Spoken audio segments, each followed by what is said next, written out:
ಇದು ಕೋಮು ಸಂಘರ್ಷ ಅವೆಲ್ಲ ನೋಡಿದಾಗ ಇವತ್ತು ಮಕ್ಕಳು ಸರ್, ಒಬ್ಬ ಮುಸ್ಲಿಂ ಹುಡುಗನನ್ನ ಆ ಕ್ಲಾಸಲ್ಲಿರುವಂಥ ಇನ್ನೊಬ್ಬ ಹಿಂದೂ ಹುಡುಗ ದ್ವೇಷ ಆಗ್ಬಿಟ್ಟಿದೆ ಇವತ್ತು.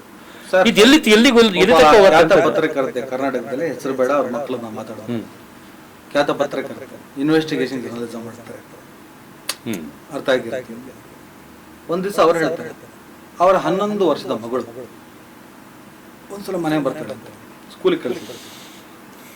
ಮನೆಗೆ ಬಂದ್ಬಿಟ್ಟು, ಅಮ್ಮ ಮುಸ್ಲಿಮ್ರೆಲ್ಲ ಕೆಟ್ಟವ್ರಂತ ಹೌದಾ, ಬಾಂಬ್ ಆಗ್ತಾರಂತ ಹೌದಾ? ಶಾಕು. ಯಾರೇ ಹೇಳ್ಕೊಟ್ಟಿದ್ದೆ ನಿನಗಿದು? ಇಲ್ಲ, ಸ್ಕೂಲಲ್ಲಿ ಮೇಡಮ್ ಬೆಂಡ್ ಎತ್ತಿದ್ದಲ್ದೆ ಸ್ಕೂಲ್ ಬಿಡಿಸ್ಬಿಡ್ತಾರೆ. ಇತ್ತೀಚೆಗೊಂದು ವಿಡಿಯೋ ವೈರಲ್ ಆಯ್ತು, ಒಬ್ಬ ಅವನ ಮೇಲೆ FIR ಕೂಡ ಆಯ್ತು. ಏನು ಸರ್ ಇದು? ಒಂದು ವಿದ್ಯೆ ಕಲಿಸೋ ಗುರುಗಳ ಒಳಗಡೆ ಈ ತರ ಮಾನಸಿಕತೆ ಅಂದ್ರೆ ನಮ್ಮ ಮಕ್ಕಳ ಭವಿಷ್ಯ. ಅದಕ್ಕೆ ಆ ಕಾರಣಕ್ಕೆ ನಾವೇನ್ ಮಾಡಿದ್ವಿ, ನಮ್ಮ ಮಕ್ಕಳನ್ನೆಲ್ಲ ಈ ಕ್ರಿಶ್ಚಿಯನ್ ಕಾನ್ವೆಂಟ್ಗಳಲ್ಲಿ ಬಿಷಪ್ ಕಾಟನ್, ಸೋಫಿಯಾ ಇದನ್ನು ಹುಡ್ಕೊಂಡು ಹೊಡ್ಬಿಟ್ಟಿದ್ದೀವಿ. ಅಲ್ಲಿ ಇಲ್ಲ ಅಂತೀರಿ? ಇರಲ್ಲ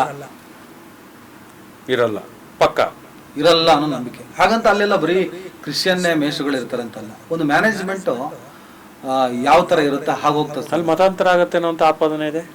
ಮಕ್ಕಳನ್ನ ಮತಾಂತರ ಮಾಡ್ಬಿಟ್ರಲ್ಲ, ಆಪಾದನೆ ಅನ್ನೋದು ವ್ಯಾಪಾರ ಸರ್. ಈಗ ನಾವು ಬೀಯಿಂಗ್ ಎ ಕ್ರಿಶ್ಚಿಯನ್ ಆಗಿ ಹೇಳ್ತೀನಿ, ಈಗ ಡಿಸಿಪ್ಲಿನ್ ಅನ್ನುವಂಥದ್ದು ನಮ್ಮ ಕಾನ್ವೆಂಟ್ಗಳಲ್ಲಿ ಜಾಸ್ತಿ ಕಲಿಸ್ಕೊಡ್ತಾರೆ ಅಂತ ಹೇಳಿ. ಈಗ ಯೂಶ್ವಲಿ ಪ್ರೇಯರ್ ಆಗುವಂಥ ಟೈಮಲ್ಲಿ ಒಂದು ಬೈಬಲ್ನ ಯಾವುದೋ ಒಂದು ಸೂಕ್ತಿಯನ್ನು ಓದೋವಂಥದ್ದು ಒಂದು ಇರ್ತದೆ. ಅದನ್ನ ಬೇರೆ ರೀತಿ ಪ್ರೊಜೆಕ್ಟ್ ಮಾಡಂಗಿದೆಯಲ್ಲ, ಆ ಬೈಬಲ್ನ ಯಾಕೆ ಓದಿಸ್ಬೇಕಲ್ಲಿ?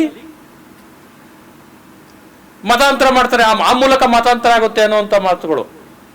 ಭಾರತ ಅನ್ನುವಂಥ ಒಂದು ಸಾರ್ವಭೌಮತ್ವದ ದೇಶದಲ್ಲಿ ನಾವು ನೀವೆಲ್ಲ ದಯಾಭರಿತ ದೇವಸತತ ಎಲ್ಲ ಓದ್ಕೊಂಡೇ ಬಂದಿದ್ದೀವಿ. ಹೌದು, ನಾವು ಪ್ರತಿ ಶುಕ್ರವಾರ ಸರಸ್ವತಿ ಪೂಜೆ ಮಾಡ್ಕೊಂಡು, ಸರಸ್ವತಿ ಪೂಜೆ ಮಾಡ್ತಾ ತಾಮಸ್ಸು ಮಾಡಿದ ರವೂಫು ಚಿಂತನೆ ಎಲ್ಲ ಮಾಡಿ ನಾವು ಮಾಡಿದೀವಿ. ಅವತ್ತು ಕೂಡ ನಾವು ಸರಸ್ವತಿ ಅಂತ ನೋಡ್ತಿರ್ಲಿಲ್ಲ, ಅವಲಕ್ಕಿ ಪ್ರಸಾದ ಬರ್ತೈತೆ. ಹೌದು, ನಮ್ಮ ಆಲೋಚನೆ ಇದ್ದಿದ್ದು ಅದ್ರ ಮೇಲೆ ಪ್ರಸಾದ ಕೊಡ್ತಾರೆ, ಪ್ರಸಾದ ಬರ್ತದೆ ನಿಮಗೆ. ಯಾಕೆ ಪ್ರತಿ ಶುಕ್ರವಾರ ಸರಸ್ವತಿ ಪೂಜೆ ಮಾಡ್ತೀರಾ? ಯೇಸು ಪೂಜೆ ಮಾಡಿ, ಮೆಕ್ಕಾ ಮದಿನ ಫೋಟೋ ಹಾಕಿ ಪೂಜೆ ಮಾಡಿ ಕೇಳಿಲ್ವೇ ನಾವು? ಎಲ್ಲಿ ಕ್ರಿಶ್ಚಿಯನ್ ಬಿಷಪ್ ಕಾಟನ್ ಸೋಫಿಯಾ ಅಲ್ಲ, ಸರ್ಕಾರಿ ಶಾಲೆ, ಹಿಂದೂ ಗುರುಕುಲ ಅಲ್ಲ, ಸರ್ಕಾರಿ ಶಾಲೆಯಲ್ಲೇ ಸಾರ್ವಭೌಮತ್ವದ ದೇಶ, ಹಿಂದೂ ಕ್ರಿಶ್ಚಿಯನ್ ಮುಸ್ಲಿಮರ ದೇಶ ಅಂದರೂ ಕೂಡ ನಾವು ಸರಸ್ವತಿ ಪೂಜೆಯೇ ಮಾಡಿದ್ವಿ. ನಾವು ಗಣೇಶನನ್ನೇ ಪ್ರತಿಷ್ಠಾಪಿಸಿದ್ದು. ರಂಜಾನ್ ಬಕ್ರೀದ್ ಮಾಡ್ಲಿಲ್ಲ ನಾವು ಸ್ಕೂಲಲ್ಲಿ, ಸರ್ಕಾರಿ ಶಾಲೆಯಲ್ಲಿ. ಕ್ರಿಸ್ಮಸ್ ಸರ್ಕಾರಿ ಶಾಲೆಯಲ್ಲಿ ಮಾಡಿಲ್ಲ, ಮಾಡಬೇಕಿತ್ತು, ನಾವು ಮಾಡಬೇಕು. ಜಾತ್ಯತೀತ, ಯಾಕಂದ್ರೆ ಸರ್ಕಾರಿ, ಅದು ಸರ್ಕಾರ ನಡೆಸೋದು. ಸರ್ಕಾರಿ ಶಾಲೆ ಅಂದ್ಮೇಲೆ ಸರ್ಕಾರ ಅಂದ್ಮೇಲೆ ಎಲ್ಲಾ ಧರ್ಮಗಳ ಆಚರಣೆ ನಡೀಬೇಕಲ್ಲಿ. ಪರ್ಟಿಕ್ಯುಲರ್ ಆಗಿ ಸರಸ್ವತಿ ಮಾಡಿದಾಗ್ಲು, ಗಣೇಶ ಮಾಡಿದಾಗ್ಲು ನಾವು ಪ್ರಶ್ನೆ ಮಾಡಿಲ್ಲ ಸರ್, ಮಾಡಿಲ್ಲ.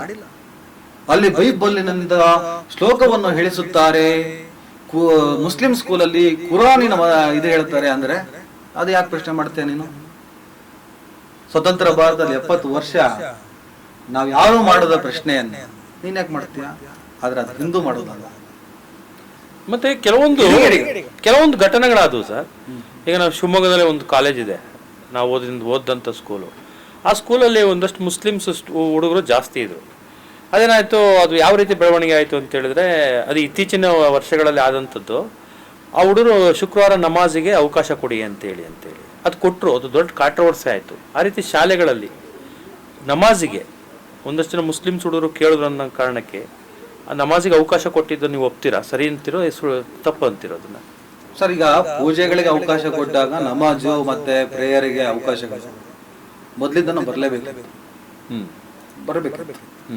ಇಲ್ಲಿ ಅವನಿಗೊಂದು ಇವನಿಗೊಂದು ಅವನಿಗೊಂದು ಇಲ್ಲ. ಈ ದೇಶ ಎಲ್ಲರದು ಅಂದ ಮೇಲೆ ಥಾಮಸ್ ಅವರ ಭಾವನೆಗಳಿಗೂ ಬೆಲೆ ಇದೆ, ಚಿಂತನ್ ರೌಫ್ ಅವ್ರಿಗೂ ಬೆಲೆ ಇದೆ, ಫಯಾಜ್ ಹಕೀಮ್ಗೂ ಬೆಲೆ ಇದೆ. ಸರಸ್ವತಿ ಪೂಜೆ ನಡೆಯೋ ಜಾಗದ ಪಕ್ಕದಲ್ಲಿ ನಮಾಜ್ ಮಾಡ್ಕೊಳ್ಳಿ. ಸರಸ್ವತಿ ಪೂಜೆ ನಡೆಯುವಂಥ ಪಕ್ಕದ ಜಾಗದಲ್ಲಿ ನೀವು ಪ್ರೇಯರ್ ಮಾಡಿ, ಯೇಸು ಕ್ರಿಸ್ತಂದು ಮೇರಿ ಪೂಜೆ ಮಾಡಿ, ಎಲ್ಲ ಒಂದೇ ಆಗ್ತದೆ. ಪಾರ್ಕ್ಗಳಲ್ಲಿ ಬರೀ ದೇವಸ್ಥಾನಗಳಾಗಿರ್ತಾವೆ, ಅಲ್ಲಿ ಮಸೀದಿ ಕಟ್ಬೋದು, ಚರ್ಚ್ ಕಟ್ಬೋದಲ್ಲ. ಅಲ್ವಾ? ಅದು ಒಪ್ಕೊಳಕ್ ರೆಡಿ ಇಲ್ಲಲ್ಲ ನಮ್ಮಲ್ಲಿ. ಇದು ಬಹುಸಂಖ್ಯಾತರ ದೇಶ, ನಾವ್ ಹೇಳ್ದಂಗೆ ಕೇಳ್ಬೇಕು. ನಿಮ್ಗೆ ಯಾರು ಹೇಳಿದ್ರು? ಬಹುಸಂಖ್ಯಾತರೆ ಬಹುಸಂಖ್ಯಾತರೆ. ಯಾಕೆ ಸೌದಿ ಅರೇಬಿಯಾ ಕಟ್ಟಡಗಳಲ್ಲಿ ದೇವಸ್ಥಾನ ಇದ್ದಾವೆ? ಇದಾವೆ. ಎಷ್ಟಿದೆ? ಸರ್ಕಾರ ನಡೆಸುತ್ತೆ, ಸರ್ಕಾರ ಫಂಡ್ ಕೊಡ್ತಾ ಇಲ್ವಾ? ಅಲ್ಲೆಲ್ಲ ಅಲ್ಲೇನಾದ್ರು ಹಿಂದೂ ಮುಸ್ಲಿಂ ಕರೆಕ್ಟ್ ಆಗ್ತದೆ? ಎಷ್ಟು ನಮ್ಮಲ್ಲಿ ಯಾಕೆ ಅಂತ ನಮ್ಮಲ್ಲಿ ಅತಿಯಾಗಿ ಹೋಗ್ತಾ ಇದೆ. ಮತ್ತೆ ಒಂದಿಷ್ಟು ಪ್ರೊಪಗಂಡ ಮತ್ತೆ ಬಿಸ್ನೆಸ್ ವ್ಯಾಪಾರ. ಇದರಿಂದ ವ್ಯಾಪಾರ ಮಾಡಕ್ಕಾಗಲ್ಲ. ನೀವು ಧರ್ಮ ಕೊಡೋಷ್ಟು ಆದಾಯ, ನೀವು ಹೇಟ್ನ ನೀವು ಜೀವಂತವಾಗಿಟ್ಟು ನಿಮಗೆ ರಾಜಕೀಯವಾಗಿ, ಸಾಮಾಜಿಕವಾಗಿ, ಆರ್ಥಿಕವಾಗಿ ನಿಮ್ಮನ್ನ ನಾವು ಕಾಪಿಡ್ತೀವಿ ಅಂದಾಗಲೇ ಅಲ್ಲಿಂದ ಫೀಡಿಂಗ್ ಸ್ಟಾರ್ಟ್ ಆಗ್ತದೆ. ಈಗ ಮತಾಂತರಕ್ಕೆ ಕ್ರೈಸ್ತ ಹೆಣ್ಮಕ್ಳನ್ನ ಇಟ್ಕೊಂಡು ಮಾಡ್ತಾನಲ್ಲ, ಏನು ಪುಕ್ಸಟ್ ಸಮಾಜ ಸೇವೆ ಮಾಡ್ತಾನ, 60,000 70,000 80,000 ಲಕ್ಷ ಸಂಬಳ ಕೊಟ್ಟೆ ಮಾಡ್ಸಿರ್ತಾನೆ. ಎಲ್ಲಿಂದ ಬರುತ್ತೆ ದುಡ್ಡು? ಸೋರ್ಸ್ ಆಫ್ ಇನ್ಕಮ್ ಏನು? ಧರ್ಮ ಅನ್ನುವಂಥದ್ದು ಒಂದು ರೀತಿ ಇರ್ಲೇಬೇಕು. ಧರ್ಮ ವ್ಯಾಪಾರ